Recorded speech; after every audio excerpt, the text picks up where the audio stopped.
Welcome to Prepare the Way, a show dedicated to all matters related to the new evangelization. I am your host, Martha Fernández-Sardina, Director of the Office for Evangelization of the Archdiocese of San Antonio and of Prepare the Way Enterprises, a ministry dedicated to helping Catholics become everyday evangelized evangelizers. That's what St. Paul was, an everyday evangelized evangelizer. That's what we need everywhere throughout society. Focus, the Fellowship of Catholic University Students, is doing just that. Winning, building, and sending everyday evangelizers to make a difference on college campuses, and we really need it. Studies indicate that up to 85% of Catholics on college campuses do not attend Mass regularly, do not know their faith well, give in to binge drinking, sexual promiscuity, secularism, and all kinds of other ills. But the Fellowship of Catholic University Students is determined to make a difference. My guest today, Sean Dalton, will explain how they're doing that across the United States. Sean Dalton from Denver, Colorado? Yes. It's great to have you with us. It's good to be with you, Martha. Thank you. You were a Catholic by birth. Yes. And then you left the faith, and then you are what some call a revert. You came back to the faith? Right. Tell us briefly about that. You know, when I look back at it, I actually never, in my mind, left the faith. I was still praying the rosary. I was a youth pastor, and what's a youth pastor? I was a youth pastor in a Lutheran church, and which meant I ran all the youth ministry and catechetical programs, we would also. I was part of a camping ministry, and we would put retreats on the weekends. So I found myself in a situation where I was at the church all day on Sunday, leading retreats all day Saturday, that I couldn't go to Mass. So I started going Friday afternoon. So let me interrupt you for a second. So you actually didn't become an evangelical youth pastor because you were totally in disagreement with the church or anything. It was more like a ministry and a job? Exactly. And then you sort of drifted away? Yes. Oh, interesting. And the diocese I grew up in at the time, wonderful Catholic education, great emphasis on the schools, but at the time, not a youth ministry program anywhere in a parish, not a retreat program anywhere. And so when I had this awakening and experience in college, at a retreat, at a camp, I thought, this is what I want to do, but I didn't know of any opportunity like that in the Catholic Church. In addition to that, I started making all these friendships with evangelicals, and so I developed a real heart for ecumenism and Christian unity. And so for a while, I didn't see any conflict with kind of dabbling in both. Right. And it wasn't until I really started studying and taking it to prayer and seeing actually division play out in terms of the camp I worked for. Our staff was from all denominations, and we used to say, let's just keep the main thing the main thing. And then I began to realize a lot of us don't even agree on the main thing. Yeah, that happens too often. And so... and some things that are main for us are not main for others. Exactly. And so that's where you find... So then you started going to Mass on Friday, and then you ended up not going to Mass, I'm sure, and then you had some kind of a return at some point to the Catholic faith? Well, part of my return was making the effort to go to Mass on Fridays, and then getting my hands on a number of apologetics books, and as my Catholic faith was being challenged in many ways, and I said, you know, I'm going to give the church the benefit of the doubt here. I'm going to go look for the answers. And as I kept studying and seeing the real wisdom in that, I finally came to the point, there was a crossroads. I was being interviewing for a job at a kind of a mega church, and then I had an application into Franciscan University for their MA theology program. Oh, interesting. And my wife at the time was not Catholic. She wanted to go this way to the church, and I'm feeling this strong call to go study theology and scripture. And we ended up in Steubenville, Ohio, and thanks be to God, that's where my wife came into the church through the RCA program at Franciscan University. So you became now a minister of sorts in the Catholic Church, having studied the faith and being desirous of sharing it with others. I have St. Paul here on my lap because that's the mentor and the model for each one of us to become evangelizers, and that's how you got into working with Focus. That's correct. What is Focus? Focus is the Fellowship of Catholic University Students. It was started by Curtis Martin back in 1998. In fact, I was a student at the time at Franciscan when Curtis and Dr. Scott Hahn went on to EWTN and kind of officially launched Focus. And I can remember thinking at the time, boy, that's really neat. But I'd already taken a job with Bishop Carlson in the Diocese of Sioux Falls and was heading in the direction of diocesan ministry. And so after doing that for 5 years, coming to Denver, doing the same thing in the Chancery, I started to work more closely with Focus. And on a number of the campuses in Colorado, we had young adult missionaries, recent college graduates who had given Focus a 2-year commitment, who said, yes, I'm willing to go anywhere you send me. Yes, I'm willing to fundraise all my financial support to do this mission. Yes, I'm willing to go on a dating fast for a year so that I can be radically available to what God wants to do in my life, discern my vocation, and radically available to students. And I said I want to be a part of that. That's an amazing thing to be a part of, because you're saying these are missionaries, not in Africa, Asia, or anywhere else. These are missionaries right here on Catholic or secular campuses. Both.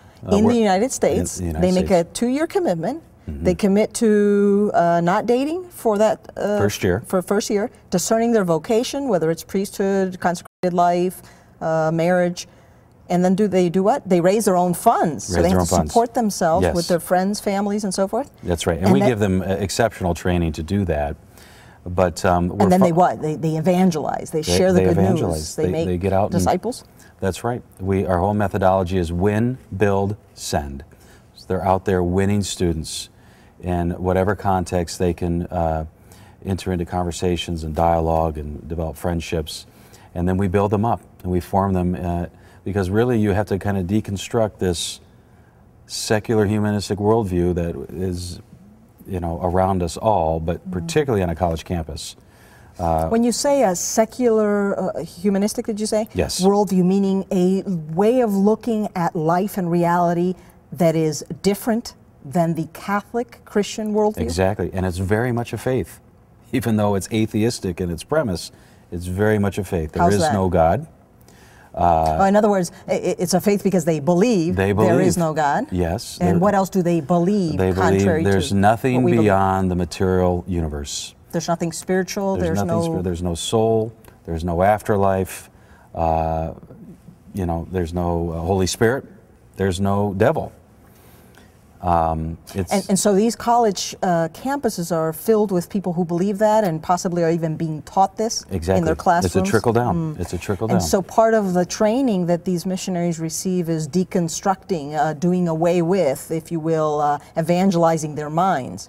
In other words, permeating their thinking with the gospel message. Exactly, yes.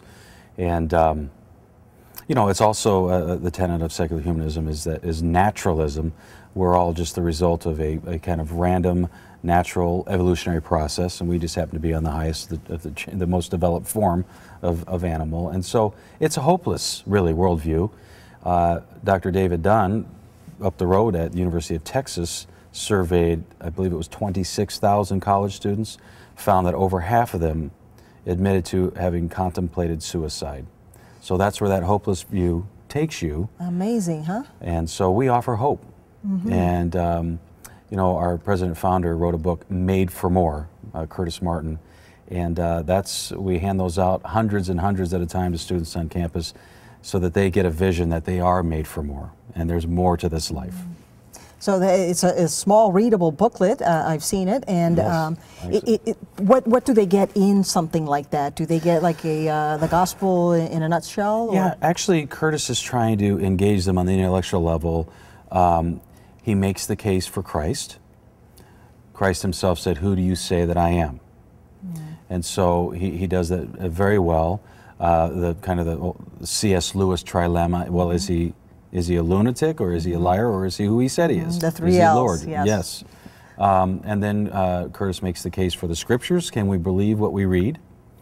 And then he makes the case, can you have a king without a kingdom? And that's the church. And then the book ends with his personal story of being a revert, having left the church through Campus Crusade for Christ at Louisiana State University, and then coming back and having a passion to start something like that in the Catholic Church. And that's what Focus is, and we've been doing this for 12 years now. 12 years, and how many campuses and 50 how many campuses across the country, well over 200 missionaries out in the field. The average team on a campus is 4, but there are some campuses that a couple, in fact, our first campuses were Benedictine College, University of Nebraska, Lincoln, and they have double that on their campuses. So do these 4 or so build a little community among themselves, and what's their prayer discipline? What do they do on a daily basis? I'm glad you asked that, because you know, our Lord said, "I am the vine, you are the branches. Apart from me, you can do nothing." And so we say, we believe that with all of our hearts. So every day, all of our missionaries are in holy hour before the Blessed Sacrament. How long? An hour. An hour of adoration. An hour in adoration every day. Like Archbishop Fulton Sheen, who made a commitment to himself and to God to have an hour of daily adoration every day of his entire life. And sometimes when he was traveling, he would have to make time. And that's a good reminder for all of us, because so often we say we have no time to pray. And I've seen bumper stickers that say, if you're too busy to pray, you're just too busy. We have to make time to pray, huh? Yeah. Actually, we're too busy not to pray. Meaning the more work we do, the more prayer we need? Exactly. And, or the greater the needs out there, the more we take it to prayer, because the Lord multiplies our efforts. If the missionaries of charity have this philosophy, we figured we better have this in focus. Yes, people like Mother Teresa. The psalmist says in Psalm 127, "Unless the Lord build the house, in vain do the builders labor." Exactly. So it's useless going to bed later, he continues, if the Lord's not behind it. So they pray. Do they go to confession often? Or They do. Frequent Mass every day. Daily Mass. Daily Mass. Frequent reception of reconciliation, and that's what wins students. You know, Pope Paul VI said, modern man listens more willingly to witnesses than to teachers. And if teachers, that it's because first they are witnesses. And so that's the life we witness to. Students are also drawn to the community of how we care for one another in the church. And so the Win, Build, Send is students, they're not in the Newman Center that much, because, in fact, our chaplains say, get out there. You need to bring students here. So we bring them to his sacramental ministry, because we know that's what's going to set them free. It seems to me that what you're doing on campuses is what we see in the early church, building community, coming together for the teaching of the church, for the Eucharist, for sharing, for prayer. When we come back from our break, we'll talk about what are some of those specific challenges that our youngsters are facing today on college campuses. Don't go away. We'll be right back with Sean Dalton from Focus. This is Sean Dalton of Focus, the Fellowship of Catholic University Students. Do you feel a call like we do to reach college students for Jesus Christ and His church? Maybe as a missionary, maybe supporting a missionary? Check us out at focusonline.org. You're watching CTSA, Channel 15. Welcome back to Prepare the Way, a show dedicated to all matters related to evangelization. I'm chatting here with Sean Dalton at a conference that we're attending, and he is a missionary. In fact, he is the director of the Western region. Yes, Southwest region now. Southwest region for Focus, which is the Fellowship of Catholic University Students. Sean, what are some of the challenges that we face, that students face on college campuses? I might advise those parents and grandparents that are watching or listening to us that it's not all that we think. Sometimes we think they're exempt from any challenges to their faith, to their purity. That's not the case, is it? They are not exempt, they are facing challenges. They're facing real challenges. Statistically, it's actually quite alarming. You know, 1 in 4 young women now between the ages of 16 and 25 years of age has a sexually transmitted disease. Wow. Yeah, this human papillomavirus has just exploded. Which means that at least 1 in 4, but the numbers are more higher, I'm sure, are having sexual intercourse. Exactly, exactly. So sex, a very sexualized atmosphere would be one challenge? Right, and a lot of the secular universities, actually there was just a Christian school that made national news, some pro-life news, about their freshman orientation, teaching them sexual etiquette. And of course, this is out of the health centers too, on public universities. There's a real crusade on sex education, and certainly no part of that education is on why we abstain. So and the values sexual of, ethics, the so-called social ethics, which is part of this whole verbal engineering, when you hijack language to create new realities, they're teaching them how to do sex right or something? Yep. As opposed to teaching them what we as Catholic Christians believe, which is a purity and a chastity of your mind and your heart, which then would lead you to be abstinent before marriage and outside of marriage. Yeah, and in fact, this has been a great way to engage students, because when they get the truth and the beauty of human sexuality from the Catholic perspective, there's almost a reaction, wow, look at how much they've reduced us. You know, there's a common educational principle that when you expect the best out of your students, they raise themselves to the level of that expectation. And what's that level of expectation in terms of the virtue of young people today? It's very low. So in other words, if we fall into the temptation to say, as the world says, oh, they're doing it anyway, we are lowering the standards, and our kids will live up to those low standards. Exactly. If we raise the standards, if we teach them what the God's plan is for human sexuality, if we raise the standards to the level that God has raised them, then they are more likely to raise themselves to that standard. Exactly. And that's hopefully what some of the work that the missionaries do. What are some other challenges? I imagine drugs, including a legalized drug, which is alcohol. Yes. So alcohol and other drugs, and unbelief, indifference. The latest research I saw is 44% students have admitted to binge drinking. So that's a real problem, and that's why... What is binge drinking for those who don't know? Binge drinking is overconsumption of alcohol to the point of, you know... Like when they'll sometimes do 21 shots or something, yes, one after another, and they might even pass out or die. Yes. Yeah. In fact, that happens on college campuses, doesn't it? It does. And it's one of the reasons why our staff exhaust themselves in those first few weeks students are on campus. We will be out moving students into dorms. We host barbecues at the Newman Center. We give popsicles and you know, icy slushies and root beer floats and all. And because we know if they start building relationships around the Newman Center and not around all the kegers that are happening or the sororities and fraternities that are rushing and having the big parties, and that the likelihood of them being involved in the remainder of their college career is much higher. And so we have what's called an outreach push, and then we transition into a time where we're inviting students to come to a Bible study, and it's there they start to feel known, loved, and cared for. We start to kind of open their minds to the teaching of Christ and the church. And then there are those who we recognize are committed. They want to go deeper, and we invite them into one-on-one mentoring. And we have a basic training study that we take them through over 10 weeks. And we say, we want to win you over to Christ and His church so that you fall more deeply in love. We want you to develop spiritual disciplines in your life, like prayer, Eucharist, and sacramental living.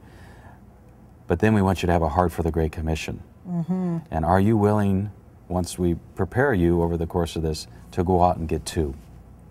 Because if they can go to get two and invest in their lives in a deep way, so that at the end of 10, 12, 16 weeks, those two then can go out and get another two, then we see this multiply out. The multiplication factor that so often we forget in our work of evangelization or any ministry. And hopefully that kind of attitude will do away with this other attitude that we're tempted with, which is, I'm always the one doing it. Right. You know? And sometimes in parishes you find that it's the same people always doing everything because they're not careful to develop disciples, not of themselves, but mentoring others to do that work also. Exactly. And we really, you know, we're an evangelistic Catholic organization trying to reach as many students as possible. But really we want to be the finest Catholic leadership development organization. We want to prepare these students and our staff to go and make disciples the rest of their lives. So I don't think you're going to get very far, though, with those numbers. If we're only reaching two, how are you going to make disciples of all the nations? Actually, the way that multiplies out. I'm saying this tongue-in-cheek because there is a strategy here. There's a formula. If that were to happen every 6 months, our missionaries get two, those two get another two, that process every 6 months. In 16 years, it reaches every person on the face of the earth. It's in the billions. Wow. And so that's why we call it the rifle approach as opposed to the shotgun approach. You know, if we can go, we're trying to engage as many students as possible, invite them to the Newman Center, but invest deeply in those few so that they will continue to invest in others. And I think that's why we see the vocation numbers we're seeing.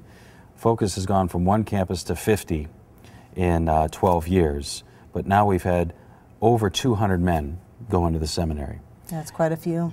And when you take that kind of investment to help them develop a prayer life, well, now they can hear God's calling them. When you take that kind of time to invest in them to love the sacraments, now they can feel the call to administer the sacraments.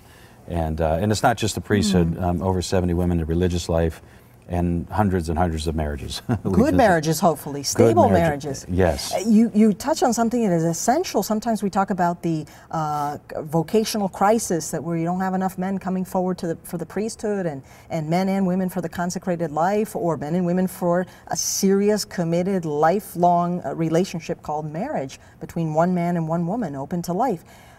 But what's the problem? Is God no longer calling? God is calling, but if they're not praying, how could they hear the call?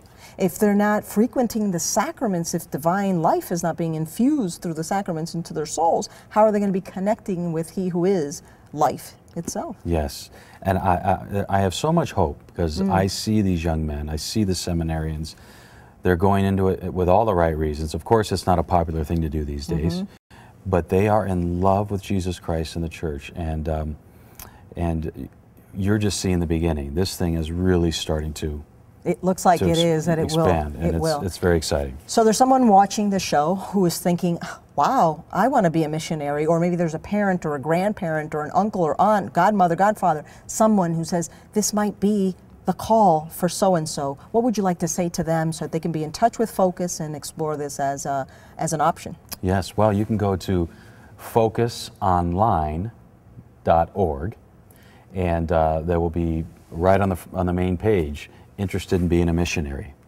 interested in supporting a missionary, because all of our missionaries are able to do what they do because they have mission partners who support them financially and prayerfully. And then you can also get information. You might be saying, well, I have a loved one who's left the church. What advice might you have? We actually have free little booklets like this you can get through our website, bringing loved ones home and passing it on, handing on the faith to our children. So these things are things that anybody could acquire also, and just have them, like I can have them in my pocket, I can have them in my purse, I can have them in my car, on my desk at work, and give them to individuals who Right, and these were written by Curtis Martin, our president and founder, and Kevin Cotter in our formation department. And you said you're the director of the Southwestern region that comprises which states? Right now, Colorado, Arizona, Texas, and because of my background in having worked in South Dakota, I have South Dakota as well. Okay, good. Well, let's center on Texas as we close our show. Texas, what campuses are you on? This is our first year at Texas State University up in San Marcos.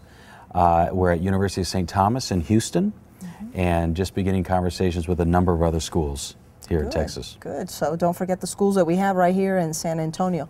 It is exciting to see this initiative. It's exciting to see that our college campuses are filled with missionaries who are passionate, like St. Paul, for evangelization. He who said, woe to me if I do not proclaim the good news. This is what we're all called to do. This is what the Lord is expecting of each one of us. And if He is expecting it, it is because He's committed to equipping us for this work of evangelization wherever we go. Thank you, Sean, for being with us today. God's blessings. You too.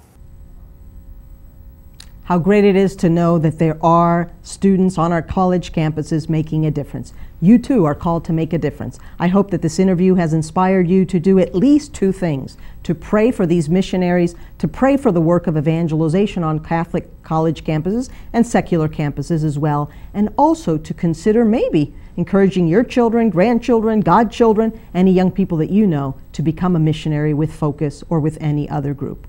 Until we meet again, may the Lord bless you and keep you. May He smile upon you and be gracious to you. May He show you His countenance and grant you His peace.